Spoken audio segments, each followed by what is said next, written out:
রাত্রি, শবে বরাতের রাত্রি, রুজি প্রাপ্তের রাত্রি, শবে বরাতের রাত্রি, বিপদ মুক্তির রাত্রি, শবে বরাতের রাত্রি, ক্ষমা প্রার্থনার রাত্রি। এই জন্য আহলুস সুন্নাত ওয়াল জামাত আজকে 14ই শাবান দিবাগত রাত্রি জাগরণ করে তওবা ইস্তিগফার পাঠ করে, তাসজিকির আজকার করে, তাসবিহ ও তাহলিল করে, দরুদ ও সালাম পড়ে, নামাজ পড়ে, কালামে পাক তেলাওয়াত করে। এ বেরাদারান ইসলাম আর কেঁদে কেঁদে খোদার দরবারে প্রার্থনা করে। এ বেরাদারান ইসলাম আপনাদেরকে বলতে চাই, এই জন্য যে 15ই শাবানের রাত্রি অর্থাৎ 14 দিবাগত রাত্রি, 15ই শাবানের রাত্রি, নিসফে শাবানের রাত্রি জাগরণ করে জাকজমক সহকারে শরীয়ত মোতাবেক পালন করুন মুসলমান। اللهم صل على سيدنا مولانا محمد معدن الجود والكرم منبع العلم والحلم والحكم وآله وصحبه وبارك وسلم صلاة وسلاما عليك يا رسول الله। মুআজ্জাজ উলামায়ে আহলে সুন্নাত ও সম্মানিত উপস্থিতি ও পর্দানশীন ইসলামিক মা ও ভগ্নীগণ, আলহামদুলিল্লাহ, যাবতীয় প্রশংসা মহান রব্বুল আলামিন, মহান স্রষ্টা,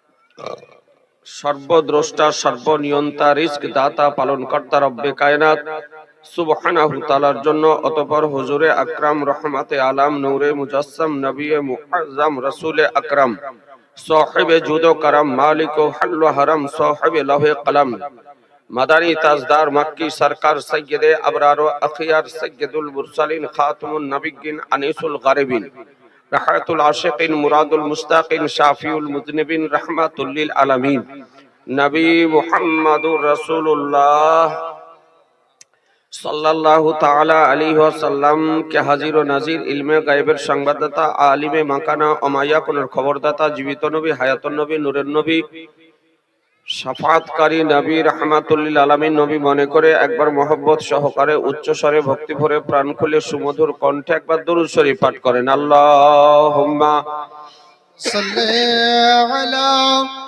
সাইয়্যিদিনা মাওলানা মুহাম্মদ ওয়ালা আলি সাইয়্যিদিনা মাওলানা মুহাম্মদ সাল্লাল্লাহু তাআলা আলাইহি ওয়াসাল্লাম। আজিজানে মুহতারাম, আপনাদের দানে, আপনাদের সহযোগিতা, আপনাদের সহানুভূতিতে, আপনাদের আর্থিক সাহায্যে যে একটি আহলুস সুন্নাত ওয়াল জামাতের এই মাদ্রাসা দীর্ঘদিন ধরে পরিচালিত হয়, সেই মাদ্রাসার উন্নতি কল্পে, উন্নয়নের উদ্দেশ্যে এই পবিত্র সভার আয়োজন করা হয়েছিল। সভা প্রায় শেষ লগ্নে পৌঁছে গিয়েছে। আমন্ত্রিত ওলামাই কেরামগণের আলোচনা শুনলেন। ব্রাদারান ইসলাম, মা বোনদেরকে বলি, মা বোনেরা উঠছেন উঠেন, তবে কথা বলিয়েন না। প্রত্যেক মা বোনের কাছে অনুরোধ করি যে আপনারা কথা বলিয়েন না, আপনাদের আওয়াজটা বন্ধ করুন, যেন লাউড স্পিকার পর্যন্ত না আসে। আজিজানে মুহতারাম,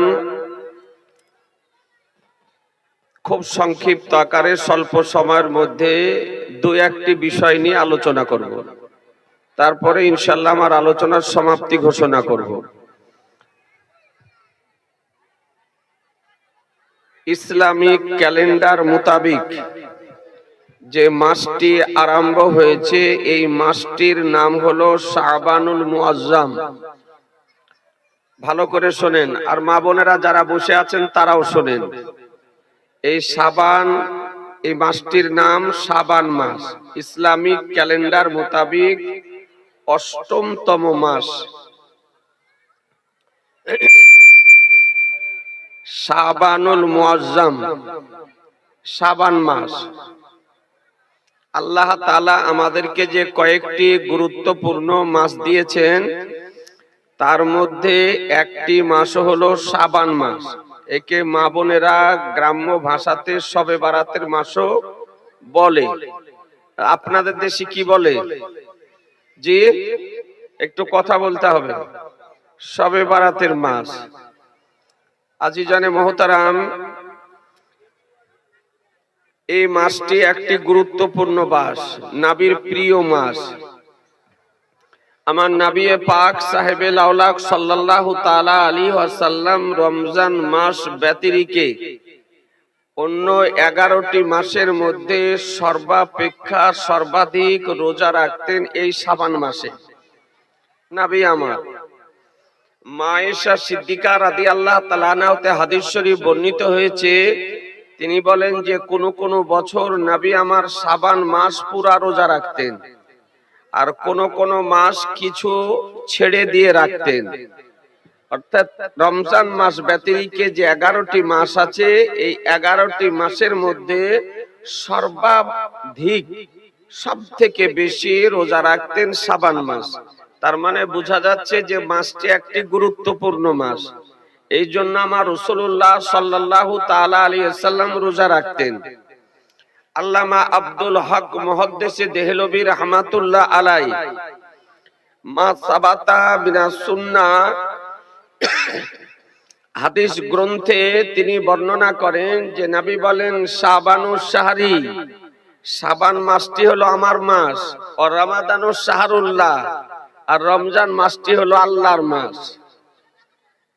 তো যে মাসটিকে নবী আমার মাস বলে আখ্যায়িত করেছেন, খুব ছোট্ট করে একটা আপনাকে হাদিস শরীফ শোনাই, তারপরে তো একটি হাদিস শরীফ দেখাবো। মিশকাত শরীফ প্রথম খণ্ডের 144 পৃষ্ঠায় একটি হাদিস বর্ণিত হয়েছে। হাদিসের রাবী বলেন যে 6 হিজরিতে আমার রাসূলুল্লাহ সাল্লাল্লাহু তাআলা আলাইহি ওয়াসাল্লাম কয়েকজন সাহাবীকে প্রেরণ করলেন নাজদের ইয়ামামা সহ। সেনাপতি বানিয়েছিলেন হযরত মুহাম্মদ ইবনে মুসলিম রাদিয়াল্লাহু তাআলা আনহুকে। এই সাহাবীকে সেনাপতি কমান্ডার তৈরি করে প্রেরণ করলেন। সাহাবাই কিরামগণ নাজদের ইয়ামামা শহরে উপস্থিত হলেন, আর ইয়ামামা শহরে একজন নবী বিদ্বেষী ব্যক্তি ছিল যার নাম হচ্ছে সুমামা বিন উসাল। এ প্রভাবশালী ব্যক্তি, সমাজে তার আধিপত্য ছিল, একজন ধনশালী ব্যক্তি। সে যে কথা বলতো তার কথার কেউ প্রতিবাদ করতে পারতো না, কারণ সে একজন প্রভাবশালী ব্যক্তি। ব্রাদারান ইসলাম, এই ব্যক্তি কেমন ব্যক্তি ছিল? জনসম্মুখে সে বলতো যে আমি 3টি জিনিসকে ঘৃণা করি। বলে কি 3টি জিনিস? বলে 1 নম্বরে হলো নবী যে শহরে এসেছেন এই শহরকে আমি ঘৃণা করি, নাউজুবিল্লাহ। আর দ্বিতীয় হলো নবী যে ধর্ম নিয়ে এসেছেন এই ধর্মকে আমি ঘৃণা করি, অর্থাৎ ইসলাম ধর্মকে। আর তৃতীয় হলো নবীর চেহারা দেখাকে ঘৃণা করি। একটু চিন্তা করবেন, অনেক কাফের ছিল কিন্তু তারা এরকম কথা আপনার জনসম্মুখে প্রকাশ করত না। আর এই সুমামা বিন উসাল এইরকম একজন কাফির ছিল, একজন নবী বিদ্বেষী নবী বিরোধী ব্যক্তি ছিল, যে প্রকাশ্য জনসম্মুখে এ ধরনের ঘৃণিত উক্তি আপনার করত। তো সাহাবাই কিরামগণ যাওয়ার পর ওই সুমামা বিন উসালকে গ্রেফতার করেন। গ্রেফতার করার পর অ্যারেস্ট করে সুমামা বিন উসালকে নিয়ে আসলো। নিয়ে আসার পর মসজিদে নববীতে তাকে বেঁধে রাখা হলো। আমার রহমতুল্লিল আলামিন পয়গম্বর আনিসে বেকাসা সৈয়দে কাউন মাকা বেকাসু কে কাস বেসাহারু কে সাহারা বেচারু কে চারা গরিবু কে হামি রহমাতুল্লিল আলামিন নবী আমার এসে দেখতেছেন সুমামা বিন উসালকে বেঁধে রাখা হয়েছে। একজন কট্টর কাফির। আমার নবী মসজিদ প্রবেশ করলেন, নামাজ পড়ে বের হওয়ার সময়তে জিজ্ঞাসা করেন, সুমামা বিন উসাল তুমি কেমন আছো? একটা বন্দী, তাকে বন্দী করে রাখা হয়েছে, একজন কয়েদি, আর তাকে নবী আমার জিজ্ঞাসা করছেন যে কেমন আছো। যখন নবী আমার জিজ্ঞাসা করেছেন কেমন আছো, তো সঙ্গে সঙ্গে সুমামা বিন উসালের চোখ দিয়ে পানি ঝরতে আরম্ভ করেছে, কারণ বাগাজ খড়ে পড়ে গিয়েছে। একজন শক্তিশালী ব্যক্তি, প্রভাবশালী ব্যক্তি, আর আজ সে বন্দী হয়ে গিয়েছে। তো সুমামা বিন উসাল বলতেছে, দেখুন আপনি যদি আমাকে হত্যা করেন, আমি জানবো যে একজন খুনি ব্যক্তিকে আপনি হত্যা করেছেন। আর দ্বিতীয়, যদি আপনি আমাকে মুক্তি দেওয়ার জন্য অর্থ বরাদ্দ করেন, আমি অর্থ পরিশোধ করতে প্রস্তুত আছি। অর্থাৎ অর্থের বিনিময়ে আমি মুক্তি চাই। আর তৃতীয়, আপনি যদি আমাকে ছেড়ে যদি দেন, মুক্তি যদি দেন, তো জানবো যে আপনি আমার উপরে ইহসান করলেন, দয়া করলেন। আমার রহমতুল লিল আলামিন নবী তার কথা শুনলেন। নবী কথা শুনে নবী আমার চলে গেলেন। প্রথম দিন হলো, দ্বিতীয় দিন একই প্রশ্ন, একই উত্তর, তৃতীয় দিন আবার একই প্রশ্ন, একই উত্তর। আর এদিকে সাহাবায়ে কিরামগণ যারা নাজদের ইয়ামামা থেকে সুমামা বিন উসালকে অ্যারেস্ট করে নিয়ে এসেছে, তারা মিয়ান থেকে তরবারিকে বের করে প্রস্তুতি নিয়ে রয়েছেন যে নবীর যদি অর্ডার পেয়ে যায়, অনুমতি যদি পায়, পারমিশন যদি পায়, তো প্রকাশ্য জনসম্মুখে দিবালোকে একে হত্যা করব। কারণ একজন নবীর দুশমন, শত্রু, একে প্রকাশ্য দিবালোকে হত্যা করব। মিয়ান থেকে তরবারি বের করে প্রস্তুতি নিয়ে রয়েছেন।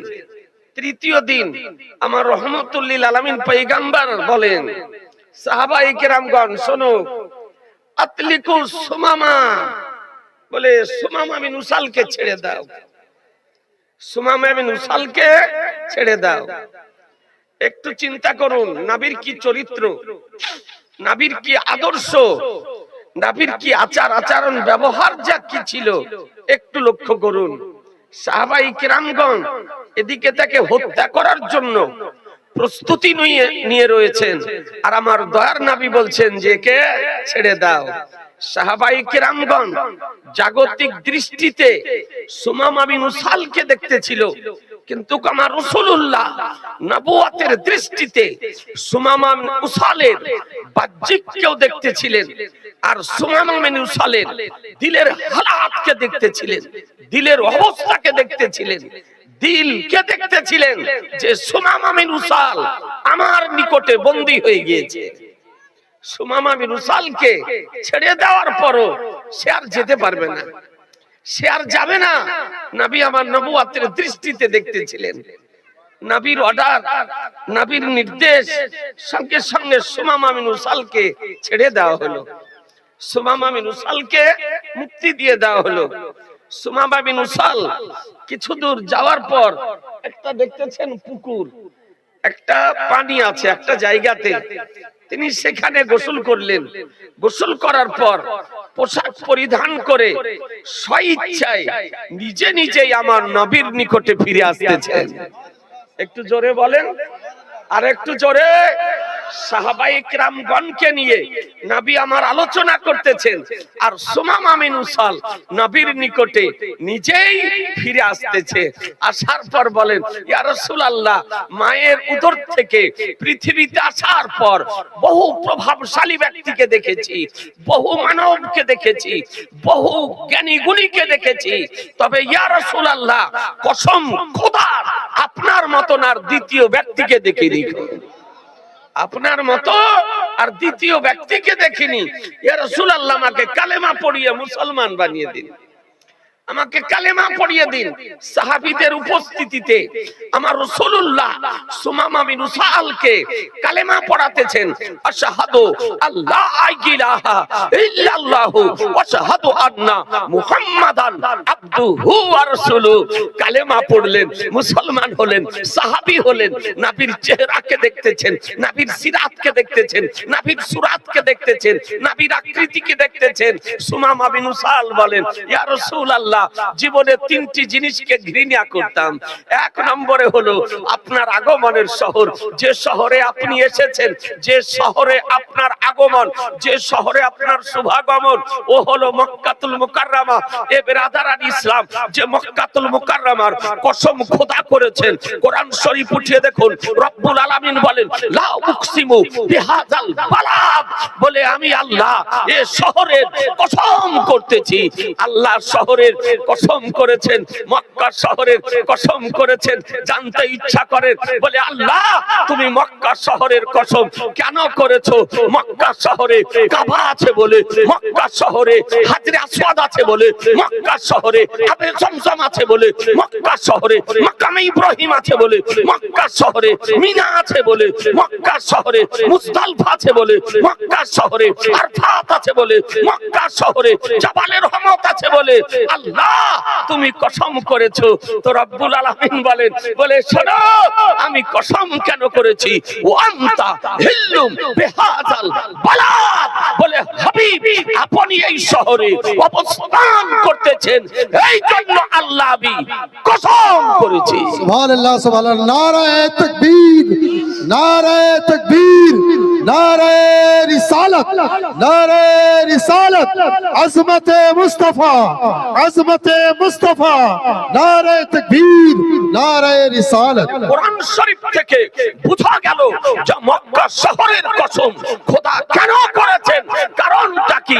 তাহলে পরিষ্কার হয়ে গেল যে কাবার জন্য খোদা কসম করেননি, মাকামে ইব্রাহিমের জন্য খোদা কসম করেননি, হাজরে আসওয়াদ পাথরের জন্য খোদা কসম করেননি, জাবালে রহমতের জন্য খোদা কসম করেননি, আজকে মিনার জন্য খোদা কসম করেননি, আরাফাতের জন্য খোদা কসম করেননি, সাফা মারওয়ার কারণে খোদা কসম করেননি, আরাফাতের জন্য খোদা কসম করেননি, নবীর জন্য খোদা কসম করেছেন।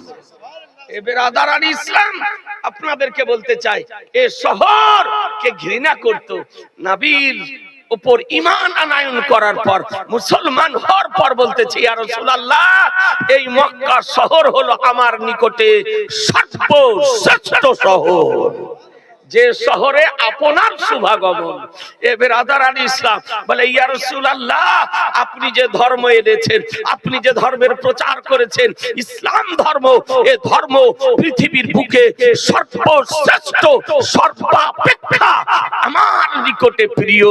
আজকে আপনার পবিত্র চেহারা, নূরময় চেহারা, আলোকময় চেহারা, উজ্জ্বলময় চেহারা, বরকতময় চেহারা আপনার আমার নিকটে আমার প্রাণ অপেক্ষা প্রিয়। এ বেরাদার একটু লক্ষ্য করুন, নবীর সঙ্গে সম্পর্ক ছিল না, তো আজকে মক্কার সঙ্গে সম্পর্ক ছিল না, নবীর সঙ্গে সম্পর্ক ছিল না, তা আজকে ধর্মের সঙ্গে সম্পর্ক ছিল না, নবীর সঙ্গে সম্পর্ক হলো, কাবার সঙ্গে সম্পর্ক হলো, নবীর সঙ্গে সম্পর্ক হলো, মক্কার সঙ্গে সম্পর্ক হলো, নবীর সঙ্গে সম্পর্ক হলো, ধর্মের সঙ্গে সম্পর্ক হলো। আজকে আপনাদেরকে বলতে চাই, এ নবী পাক সাহেবে লাউলা সাল্লাল্লাহু তাআলা আলাইহি ওয়াসাল্লাম সম্পর্কে কোরআন বলে, ওমা আরসালনাকা ইল্লা রাহমাতাল লিল আলামিন, আপনাকে নিশ্চয় সমগ্র পৃথিবীর জন্য রহমত করে, করুণা করে, অনুগ্রহ করে প্রেরণ করেছি। এ বেরাদার সেই নবী বলেছেন যে শাবান মাস হলো আমার মাস, যে মাসে নবী আমার রোজা রাখতেন।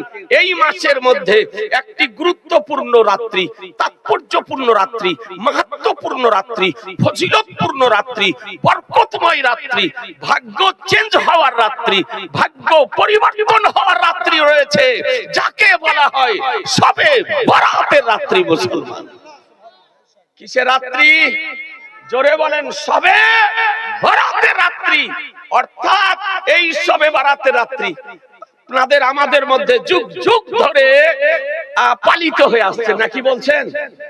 পালন করেন না শবে বরাত? আপনার শাবান চাঁদের 14 তারিখ এবং 15 তারিখ রোজা রাখে অনেকে। আর কি করেন? 14 তারিখ দিবাগত রাত্রিতে আমরা রাত্রি জাগরণ করে ইবাদত করি, জাগরণ করে ইবাদত করি। তাজিজানে মুহতারাম, বর্তমান সময় এমন কিছু অনভিজ্ঞ ব্যক্তি, এইরকম কিছু জ্ঞানপাপী ব্যক্তি, এইরকম কিছু অজ্ঞ ব্যক্তি, এইরকম কিছু আপনার জাহেলে মুরাক্কাব সোশ্যাল মিডিয়াতে বেরিয়েছে। আজকে তারা এই ভালো কাজের বিরোধিতা করতেছে, বলছে শবে বরাত পালন করা বেদাত, হারাম। বলছে শবে বারাত পালন করা যাবে না, বলছে জাহান্নামে যাওয়ার জন্য শবে বারাতের একটি রোজা রাখাই যথেষ্ট।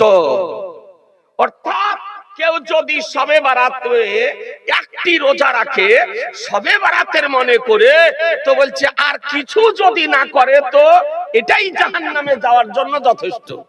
তার মানে ও সোজা জাহান্নামে যাবে। আচ্ছা বলে রোজা রাখা ভালো না খারাপ? ভালো, নেক কাজ না? তাহলে নেক কাজ করলে নেকি হয় না গুনাহ হয়? নেকি হয়। এই 24 পরগনার দিকের একজন বেরিয়েছে, আপনার নাম তো নিতে ইচ্ছা করে না, কিন্তু এই তরুণ যুবকদেরকে হেফাজতের জন্য বলতেছি, আগে রাজমিস্ত্রির কাজ করত। এই রাজমিস্ত্রির কাজ করতে করতে মারুতি নিয়ে আপনার ভিক্ষা করে বেড়াতো গ্রামে গ্রামে, চাঁদা দিয়ে। এখন সোশ্যাল মিডিয়াতে হয়েছে আপনার বক্তা। জি, আর নাম লোকে বলে মুমতাজুল, আরবি লেখাপড়া জানে না। আর কেউ যদি যাচাই করতে চান তো কাসিল্লাতে বসিয়ে দেন, বসান, তার সঙ্গে বসিয়ে দেখেন যে আরবি পড়তে জানে না, আরবি পড়তে জানে না, মিশকাত পড়তে জানে না, বুখারী পড়তে জানে না, মুসলিম পড়তে জানে না, বাংলা দু একখান বই ব্যাগে করে ঘুরে বেড়ায়। যদি তার কোনো কেউ মান্যকারী থাকে আপনারা পক্ষ অবলম্বন করিয়েন না, আপনার নিরপেক্ষ অবলম্বন করুন। আর এই কাসিল্লা আপনি একদিন বসিয়ে আলোচনার ব্যবস্থা করে দেখেন যে পড়তে জানে কি, সত্য বলছি না মিথ্যা বলছি। ব্রাদারান ইসলাম যেটা বাস্তব কথা সেটা বলছি। সে বলছে শবে বারাতের একটি রোজা রাখা যথেষ্ট জাহান্নামে যাওয়ার জন্য। আমাদের পার্শ্ববর্তী দেশ এক জাহেল বেরিয়েছে, সে আপনার বলছে গত বছর বলেছে যে 15 তারিখ অর্থাৎ 14 তারিখ দিবাগত নিসফে শাবানের রাত্রি জাগরণ করে মসজিদে ইবাদত করা অপেক্ষা বেশ্যালয়ে গিয়ে রাত্রি যাপন করা ভালো। নাউজুবিল্লাহ বলবেন না? বলছে যে বেশ্যালয়ে বেশ্যাখানাতে গিয়ে রাত্রি কাটানো ভালো মসজিদে রাত্রি জাগরণ করে ইবাদত করা অপেক্ষা। নাউজুবিল্লাহ বলুন। ব্রাদারান ইসলাম, তবে আপনাদেরকে বলতে চাই, আচ্ছা এই যে বাতিলপন্থী গায়র মুকাল্লিদ ওয়াহাবি নাসরি, আজকে তারা যারা এই কথাগুলি বলতেছে তাদের কথাটা বাস্তব না অবাস্তব কথা? অবাস্তব কথা। আচ্ছা শবে বারাতে রোজা রাখা সম্পর্কে কোন হাদিস শরীফ আছে না নাই? আপনাকে একটা ছোট ছোট করে হাদিস শরীফ কি দেখায়। আজিজানে মুহতারাম, আমার নবী পাক সাহেবে লাউলাক সাল্লাল্লাহু তাআলা আলাইহি ওয়াসাল্লাম এই সম্পর্কে আপনার কি বলেন দেখুন। আমার রহমতুল লিল আলামিন পয়গম্বর এ সম্পর্কে কি বলেছে দেখুন। عن علي بن ابي طالب قال قال رسول الله صلى الله عليه وسلم اذا كانت ليله النصف من شعبان فقوموا ليلها وصوموا نهارها فان الله ينزل فيها لغروب الشمس الى السماء الدنيا فيقول على من مستغفر لي فاغفر له على مسترزق فارزقه على مبتلي فاعافيه على كذا على كذا। শবে বারাতের রাত্রি, রুজি প্রাপ্তের রাত্রি, শবে বারাতের রাত্রি, বিপদ মুক্তির রাত্রি, শবে বারাতের রাত্রি, ক্ষমা প্রার্থনার রাত্রি। এই জন্য আহলুস সুন্নাত ওয়াল জামাত আজকে 14ই শাবান দিবাগত রাত্রি জাগরণ করে তওবা ইস্তিগফার পাঠ করে, তাসজিকির আজকার করে, তাসবিহ ও তাহলিল করে, দরুদ ও সালাম পড়ে, নামাজ পড়ে, কালামে পাক তেলাওয়াত করে। এ বেরাদারান ইসলাম আর কেঁদে কেঁদে খোদার দরবারে প্রার্থনা করে। এ বেরাদারান ইসলাম আপনাদেরকে বলতে চাই, এই জন্য যে 15ই শাবানের রাত্রি অর্থাৎ 14 দিবাগত রাত্রি, 15ই শাবানের রাত্রি, নিসফে শাবানের রাত্রি জাগরণ করে জাকজমক সহকারে শরীয়ত মোতাবেক পালন করুন মুসলমান। জি, শরীয়ত মোতাবেক পালন করুন। শরীয়ত মোতাবেক পালন করা না জায়েজ নয়। যারা বলতেছে যে পালন করা যাবে না, তাদের কথা গলত কথা, তাদের কথা ভুল কথা, তাদের কথা হাদিস বিরোধী কথা, তাদের কথা ইসলামিক কথা। এরা হলো আসলে ইহুদি খ্রিস্টানদের দালাল বিরাদর। এরা হলো ইহুদি খ্রিস্টানদের দালাল। আপনাকে আরেকটি হাদিস শরীফ দেখায়। আজিজানে মুহতারাম, আমার নবী পাক সাহেবে লাউলাক সাল্লাল্লাহু তাআলা আলাইহি ওয়াসাল্লাম, নবী আমার দেখুন এ সম্পর্কে কি বলেছেন। কারণ এরা তো আপনার হাদিস পড়তে জানে না। যদি হাদিস পড়তে জানতো তবে এইরকম ঘৃণিত উক্তি আপনার জীবনে করতো না। দেখুন, আপনারা শবে বারাতে কবর জিয়ারত করেন না? জোরে বলেন, কবর জিয়ারত করেন না? আমরা কবর জিয়ারত করি না? করি না? করি। এরা কবর জিয়ারতেরও বিরোধী। না কি বলছেন? কবর জিয়ারত, মৃত ব্যক্তি পিতা মাতা দাদা দাদি নানা নানি আত্মীয় স্বজন কবরে শায়িত আছে, তাদের জন্য দোয়াটা করতে পর্যন্ত বাধা দেয়। জি, ওই দলে যাওয়া চলবে, ওই বাধা দেওয়া দলে যাওয়া যাবে, সমর্থন করা চলবে, আশ্রয় দেওয়া চলবে, প্রশ্রয় দেওয়া যাবে। সাবধান মুসলমান। দ্বিতীয় হাদিস শুনুন।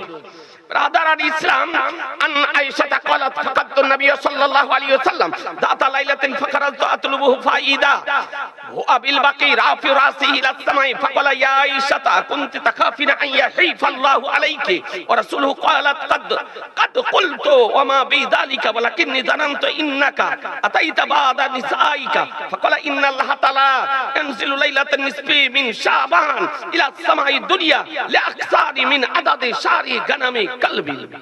সুবহানাল্লাহ, জোরে বলেন সুবহানাল্লাহ। হাদিসটি কোথায় আছে? ইবনে মাজাহ শরীফ, আরবি কিতাবুস সালাত, হাদিস নাম্বার 1389, পেজ নাম্বার 198, আপনার প্রিন্ট দারুস সালাম রিয়াদ, সৌদি আরব। এ বেরাদারান ইসলাম, হাদিসটির বাংলা অনুবাদ শোনেন। হযরত মা আয়েশা সিদ্দিকা রাদিয়াল্লাহু তাআলা আনহা বলেন যে আমি এক রাত্রিতে রাসূলুল্লাহ সাল্লাল্লাহু তাআলা আলাইহি সাল্লামকে পেলাম না। মায়েশা সিদ্দিকা রাদিয়াল্লাহু তাআলা আনহার গৃহে নবী আমার আরাম করতেছিলেন। গভীর রাত্রিতে মায়েশা সিদ্দিকা রাদিয়াল্লাহু তাআলা আনহা জাগ্রত হওয়ার পর নবীকে খুঁজছেন, তো নবীকে পেলেন না। আমার নবী নাই। তো মায়েশা সিদ্দিকা রাদিয়াল্লাহু তাআলা বলেন যে আমি সাল্লাল্লাহু আলাইহি সাল্লামকে খোঁজার জন্য বেরিয়ে গেলাম। যে নবী আমার কোথায় গেলেন, নবীকে খোঁজার জন্য বেরিয়ে গেলাম। তো দেখি যে নবী সাল্লাল্লাহু আলাইহি সাল্লাম জান্নাতুল বাকিতে দাঁড়িয়ে আছেন। জান্নাতুল বাকি কি? জান্নাতুল বাকি কবরস্থান। মদিনা শরীফের কবরস্থানের নাম জান্নাতুল বাকি, যেখানে হাজার হাজার সাহাবীদের মাজার শরীফ আছে। আর ওই জায়গাতে মায়েশা সিদ্দিকা রাদিয়াল্লাহু তাআলা মাজার শরীফ ছিল। হযরত উসমানে গানী রাদিয়াল্লাহু তাআলা আনহু আপনার মাজার শরীফ ছিল। মাজারগুলি বাঁধা ছিল। মাজারগুলিকে এই ওয়াহাবি নাজদি সরকার আসার পর বুলডোজার চালিয়ে মিসমার করে দিয়েছে। বেচারা মিসমার করে দিয়েছে, নিশ্চিহ্ন করে দিয়েছে। আপনাদেরকে বলতে এরা কোন দল? এরা মাজারকে ধ্বংস করার দল। পীর ওলি আউলিয়াদের মাজার ধ্বংস করা দল। জান্নাতুল বাকি কবরস্থানে নবী আমার আরাম করতেছেন, দাঁড়িয়ে আছেন। তো নবী সাল্লাল্লাহু আলাইহি সাল্লাম মস্তক মোবারককে আকাশের দিকে উঠিয়ে তিনি দাঁড়িয়ে আছেন। তো নবী সাল্লাল্লাহু আলাইহি সাল্লাম বলেন, আয়েশা তুমি কি এইরকম ভয় করতেছো যে আল্লাহ ও তার রাসূল তোমার উপরে অত্যাচার করেছে? তো মায়েশা সিদ্দিকা রাদিয়াল্লাহু তাআলা আনহা বলেন জি জি না, আমি এটা মনে করিনি যে আল্লাহ ও তার রাসূল আমার উপর অত্যাচার করেছেন। বরং আমার ধারণা যে আপনি অন্য কোন পবিত্র স্ত্রীর গৃহে গিয়েছেন, অর্থাৎ আপনি কোন স্ত্রীর ঘরে গিয়েছেন, বাড়ি গিয়েছেন, গৃহে গিয়েছেন, এটাই আমার ধারণা ছিল।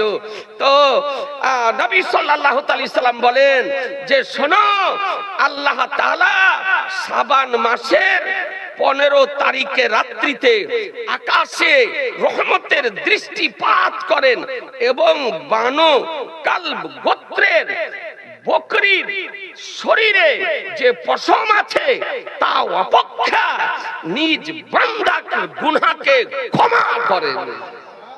অর্থাৎ ওই বানু কালব গোত্রে আপনার বকরি তারা লালন পালন করত। হাদিস শরীফ বলে যে ওই বানু কালব গোত্রের যে বকরি ছিল তার দেহে যে পশম ছিল তার চেয়েও বেশি নিজ উম্মতের গুনাহকে ক্ষমা করে দেন। তাহলে বোঝা গেল যে শবে বরাতের রাত্রিতে কবর জিয়ারত করা জায়েজ মুসলমান, এবং এই রাত্রিতে আল্লাহ তাআলা নিজ বান্দাকে ক্ষমা করে থাকেন। কোরআন বলতেছে মা তাকুম রাসূলু ফাখুযুহু ওয়া মা নাহাকুম আনহু ফান্তাহু, রাসূল যা প্রদান করেন তা গ্রহণ করে নাও, তিনি যা বারণ করেন তা থেকে বিরত থাকো মুসলমান। তৃতীয় হাদিস বর্ণিত হয়েছে, আর একটা হাদিস আপনাকে শোনাই, যে হাদিসটি আপনার বর্ণিত হয়েছে ইবনে মাজাহ শরীফে। হাদিস আন্না আবি মুসা আল-আশআরী আন রাসূলিল্লাহ সাল্লাল্লাহু আলাইহি সাল্লাম قال ان الله لا يطلع في ليله النصف من شعبان فيغفر لجميع خلقه الا لمشركين او মুসাহিন। সুবহানাল্লাহ বলেন, জোরে বলেন সুবহানাল্লাহ। এ বেরাদার, এই হাদিস মুখস্থ বলতে পারি, কিন্তু বলার পর কি বলছে এই ওয়াহাবি গায়র মুকাল্লিদ, এক দেড় হাত পাকে ফাঁক করে দাঁড়া, বলছে কোনো হাদিসে নাই, কোনো হাদিসে নাই। এই জন্য আপনার দেখে বলতেছি যেন বলতে না পারে যে কোনো হাদিসে নাই, না কি বলছেন? আর যদি বলে কোনো হাদিসে নাই তো বলবো বসাবসি হোক, আলোচনা হোক, আর নানি মরে যাবে আপনারা বুঝতে পারবেন না। আপনাকে গ্যারান্টি দিতেছি, রাদারান ইসলাম অতীতও বুঝতে পারেনি, ভবিষ্যতও বুঝতে পারবে না। হাদিস ইবনে মাজাহ শরীফ কিতাবুস সালাত হাদিস number 1390, page number 198, print Darus Salam Riyad Saudi আরব। হাদিসের বাংলা অনুবাদ শুনেন। হযরত আবু মুসা আশআরী রাদিয়াল্লাহু তাআলা হতে বর্ণিত, তিনি বর্ণনা করেন যে আমার রাসূলুল্লাহ সাল্লাল্লাহু আলাইহি সাল্লাম বলেন, আল্লাহ তাআলা শাবান মাসের 15 তারিখে রহমত এর দৃষ্টিপাত করেন। তো এই দিনে মুশরিক এবং চুগলখোর ছাড়া আজকে সমস্ত বান্দাকে ক্ষমা করে থাকেন মুসলমান। মুশরিককে ক্ষমা করেন না, আর চুগলখোরকে ক্ষমা করেন না। তবে যদি চুগলখোর তওবা যদি করে নেয়, মুশরিক যদি তওবা করে ইসলাম যদি গ্রহণ করে নেয় তবে ক্ষমা করেন, কিন্তু কোই অবস্থাতে ক্ষমা করেন না। তাহলে বোঝা গেল যে এই রাত্রি কত গুরুত্বপূর্ণ রাত্রি।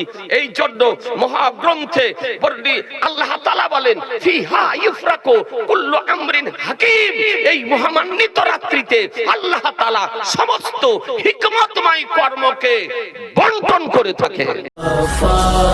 জানে রহমান পেলা